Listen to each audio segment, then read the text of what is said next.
What's up, guys? It's time to talk some turtles and, of course, some Ghostbusters.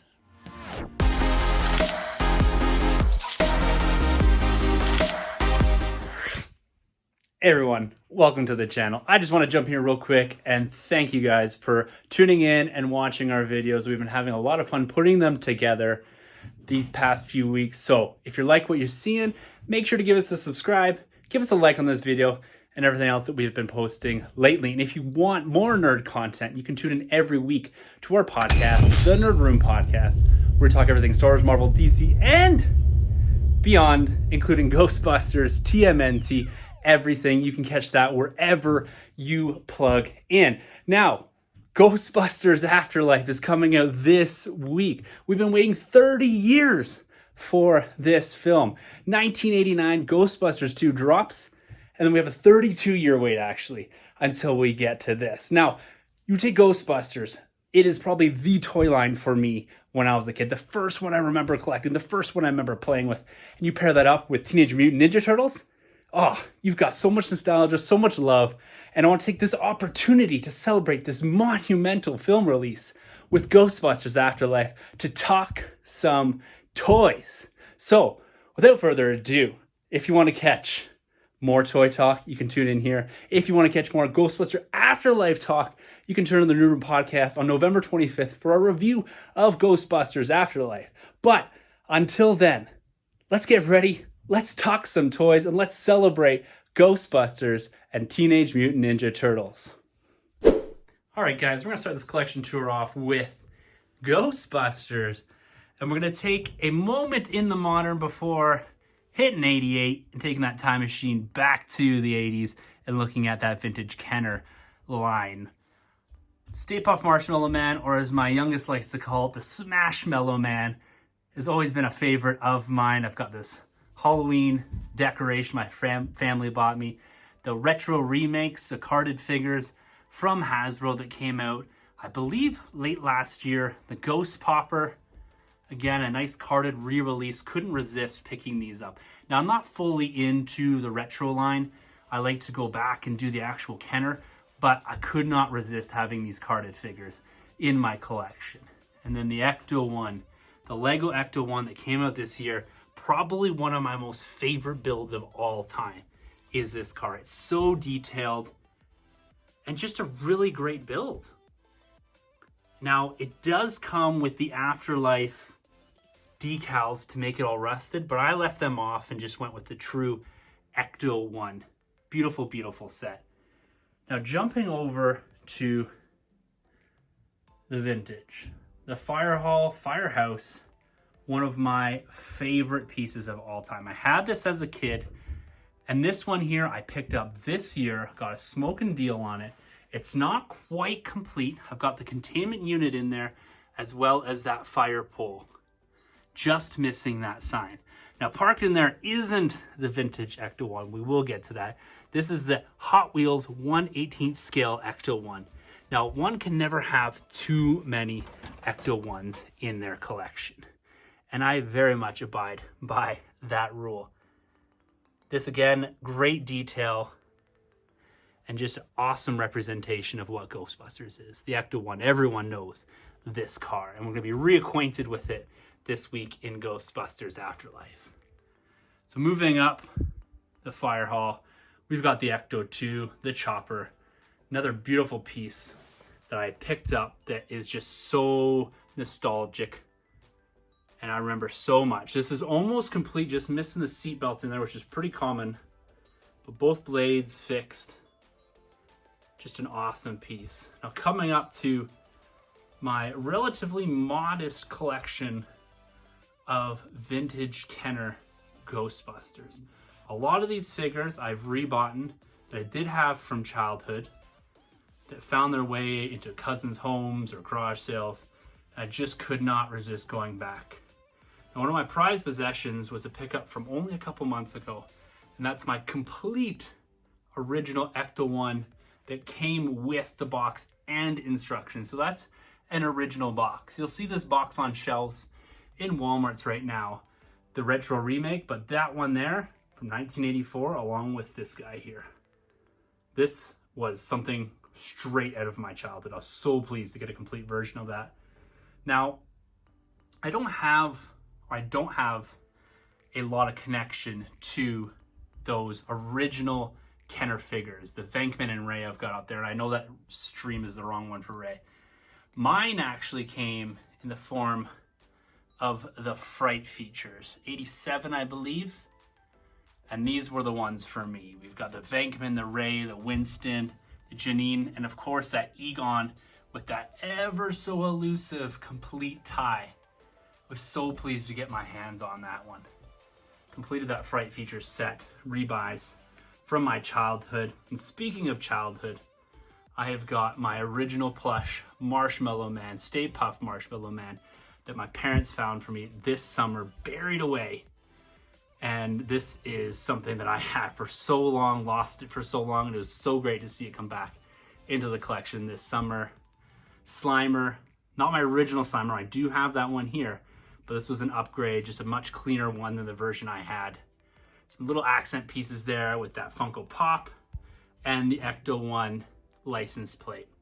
Now shifting back over to the vintage Kenner, that Tombstone tackle in there from that around 87, 88. That's where my collection really picked up. The Bug, X-Cop, Trash, Bad to the Bones, Stay Puft, H2 Ghost up there, the Trap Monsters, Bug Eye, that's the original, not the re-release, and then the quote-unquote Universal Monsters, are the Mummy, Vampire, Wolfman, and Frankenstein.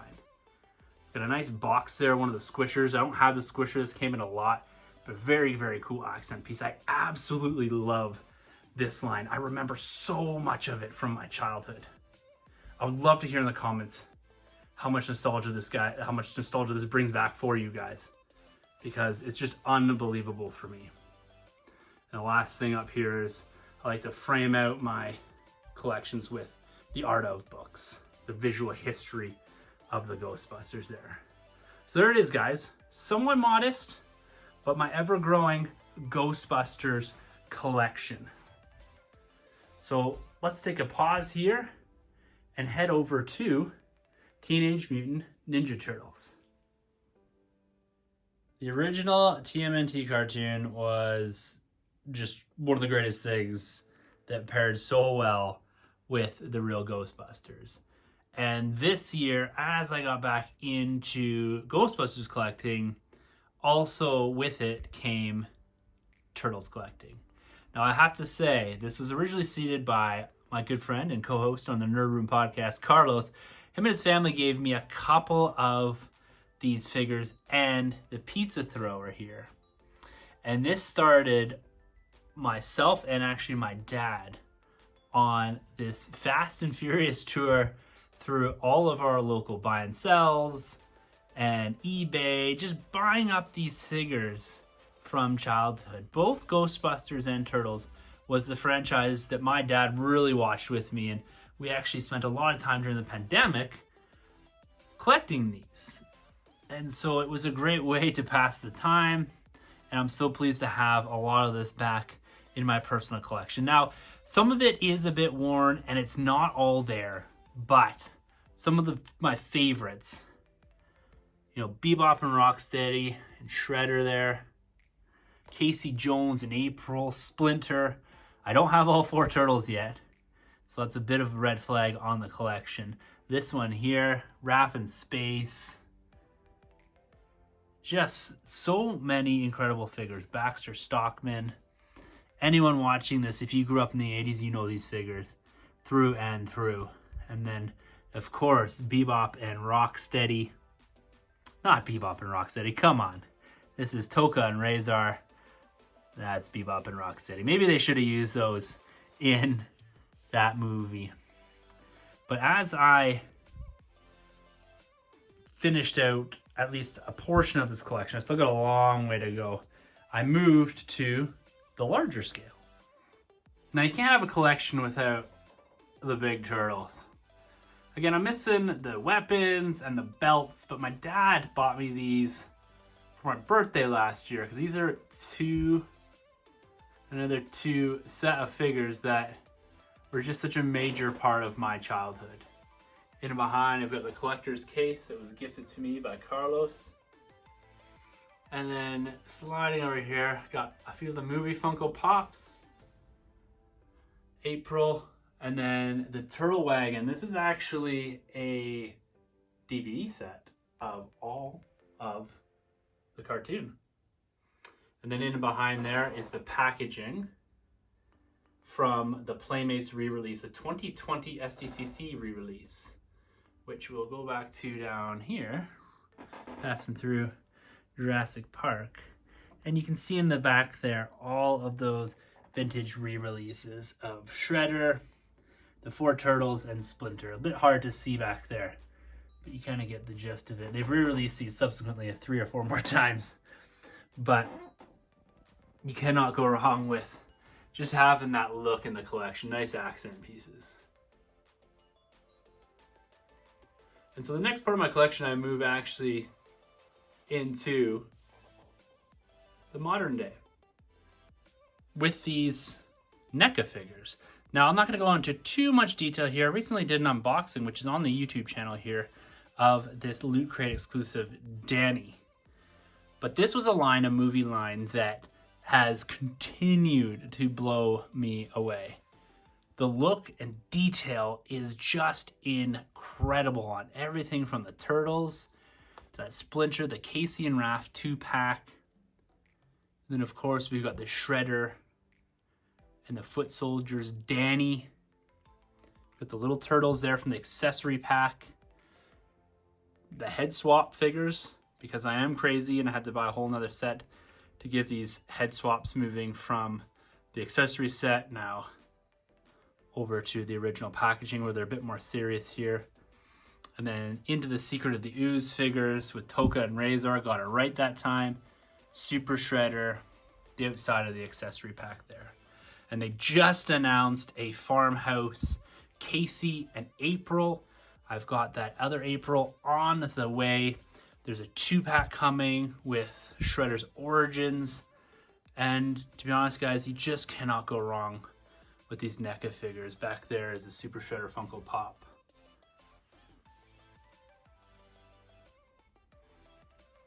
So I'm going to finish off this collection tour with a look at my recent purchase of a Dan Mumford art print from, I believe it was Vice Press. And this is a true depiction of exactly what that era of Turtles was like, that late 80s, early 90s era. This villain-focused print with the Turtles in the foreground there. I went to see everyone from Slash to Bebop and Rocksteady, Rat King. Just so many of the iconic villains. Now, I know I said I was finishing with that damn Mumford print, but I had to come over here and show one last Ghostbusters piece for Afterlife. We've got the Ecto one over at my podcasting station, and I got one of the Plasma series. I haven't jumped into this series just yet, but I could not resist. Podcast. Come on, you know I had to buy that. Nerd Room Podcast. That was a sign. Ghostbusters Afterlife coming out this week. Can't wait to discuss it on the podcast in the not too distant future. So guys, you know what to do. Subscribe, like, go tune into the Nerd Room Podcast every single Thursday. Ghostbusters Afterlife review coming very soon.